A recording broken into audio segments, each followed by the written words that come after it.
this is Joe from What I'm Playing Now. I am here at the Stronghold Games booth. This is Stephen Bonacore. We're going to be walking around the booth today here live at Origins 2018, and he's going to be showing off some of the games that Stronghold has. And it's on Sunday, and I still have a voice left, which is amazing. Brother, I was thinking the same thing, because I thought I was losing mine on Friday. Yeah, I actually did kind of lose it and it came back. But we got like 6 either new games that aren't even out yet, okay, or just released over the last few months. The first one we're going to take a look at is Whoosh. There it is. No, there Whoosh, we go. Whoosh Okay. Bounty Hunters.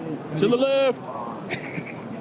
If you take a look over here, this is a really cute little game. It goes from 2 to 8 players, which is really nice. You are trying to capture these cute little monsters that have come into your village, and you're going to relocate. You're not killing anybody. All right, but like moving them out. In turn order, you're going to be turning over cards like this.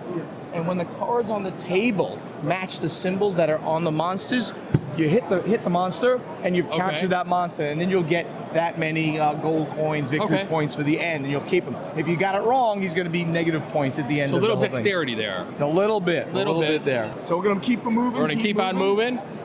Now, this is Gold Fever. All these brown bags. Well, in each one of these brown bags, there's a whole bunch of these really cool acrylic crystals in there. Those are very nice. They're really chunky and really cool looking.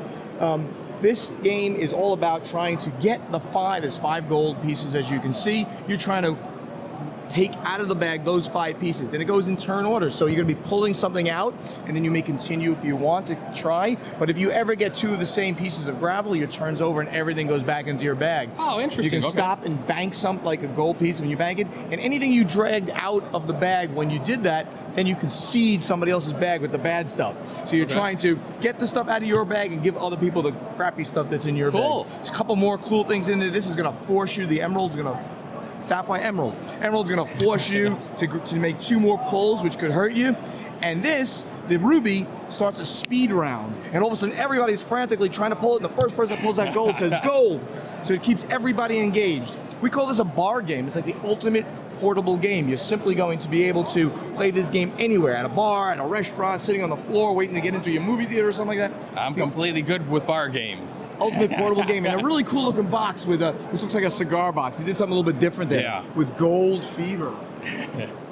All right, we're going to walk over to our next booth now. By the way, sold out. Gold Fever sold out at the show. Wow, that's great. Congratulations. Thank you. As well as Memo R. And in Memo R, you're trying to escape the island of Captain Goldfish, which is represented by this. And in the beginning of the game, each player on their side of the board is going to be able to look at 3 of the cards. Here, so you have a sand and a walrus. This is another walrus with flowers behind them. And this is flowers with a crab. Okay. What you're trying to do is, once something gets turned over, you have to match either the background or the animal. Or the picture, okay. Right? So I remembered, boom, that. Then the next player would have to either match the background or the picture. Oh, I got it wrong. It was that one, right? It was that one. So if you get it wrong, you're out of the round, just for that. The last person in the round is going to end up getting one of these things, 2 rubies. That's the victory points at the end. Okay. Now here's the thing. Although that would be just like a pattern matching memory game, and even young kids can play that. That's why this is such a great family game anyway. But what's cool, each one of the animals has a special power that you get. So you turn it over, the walrus says you're allowed to point to something and say, you're not allowed to use this on the next turn, because I know that would match up. Nice, okay, so it blocks it from somebody else using it. Got it. The crab makes you pull again, so he's not a good thing. There's a penguin, and he'll let you peek at a card, like you'll be the only person to know what that card is. So really great family game, because kids will beat their parents at this because it's a memory game. I mean, I know me, it's the first thing I do when I start playing games is I start having a beer. And my memory goes away. So really, we agree with you 100%. Yeah, really great game for families, and also it's a light filler game for gamers. All right, next table we have, going around the corner here. So this is Steamrollers. Steamrollers is also my actual biggest selling game here at the convention. Nice. And this is like Age of Steam or Steam meets a modern roll and write game. So everybody's got their own pad in front of them. Comes with this big 200 double-sided writing pad. So you're going to make connections between the various cities to do the pick up and deliver that's on the center board. Okay. And just like in Age of Steam or Steam, all those other kinds of things that you do there. You upgrade your engine so that you can go further. You can take contracts, those things that are in the center table. And you can also vary the difficulty of the game too, because you can put mountains on your board. Everyone would create the same mountainous areas, so you have to go around them and things like that. So this is, and unlike Steam or Age of Steam, which is like a 3-hour death spiral of economics. I was going to say, those are definitely a little heavier games. That's a really heavy game.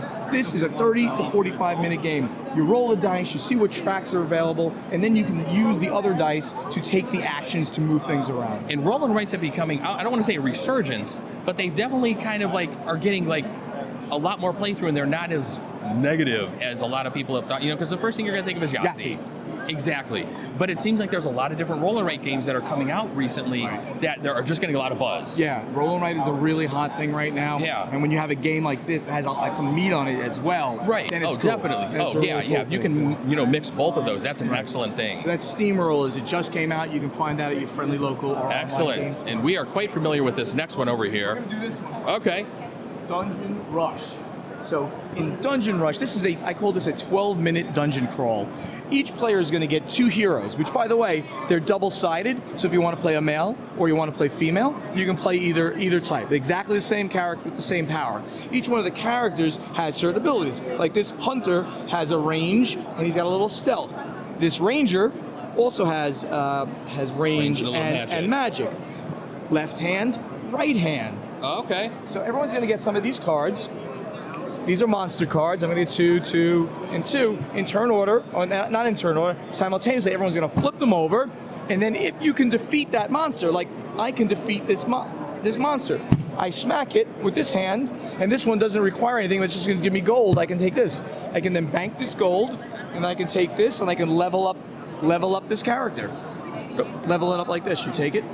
And boom, now this is a double stealth. Okay. And your characters are bigger. So you're going to go to the first level, the second level, and things are going to get harder and harder as you go down into levels. And at the end of the game, you have to defeat the big bads. And you get more victory points for doing that. Interesting. 12-minute game, gives you that light feel of a dungeon crawl, but very fast for you to play it. That was cool.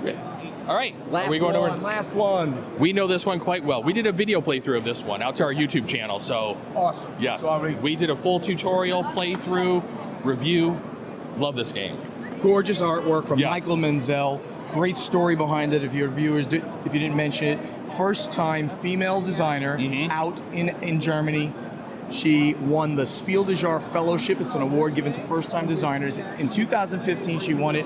My partners out in Germany did some more development on the game, and then we brought this out. A whole new genre in gaming we're calling wheel building, where you got to acquire the various resources and actions and put them on your wheel and manipulate the wheel to take those actions and build up the city of Noria. So a heavy economic game, a heavy Euro game with this really cool looking, great mechanics. We consider it almost like a stock game. The way you're kind of like moving up that whole economic chart, the column there, and then you're trying to do the influence, with the politicians and everything. I've taught this to a lot of people down at my local game store. They love it. We reviewed it, gave it really good reviews. Great. It was a nice hit for us. I had heard you talking about the wheel mechanism on your podcast, which I listened to, and I was like, I need to try this. And instantly pretty much fell in love with it. I think that wheel mechanism is very unique. It's very different. In every playthrough we've done, we've tried tons of different strategies, and every game's turned out different. Yeah, it really is. And it just looks beautiful on the table. Oh, it definitely does. All right. Yeah, man. It's great talking to you, man. It was great talking to you and seeing you again. Yeah, Hey, everybody. Thanks for joining us here live at Origins 2018. We're going to be back with some more reviews and videos later. We will catch you later. Bye-bye. Bye.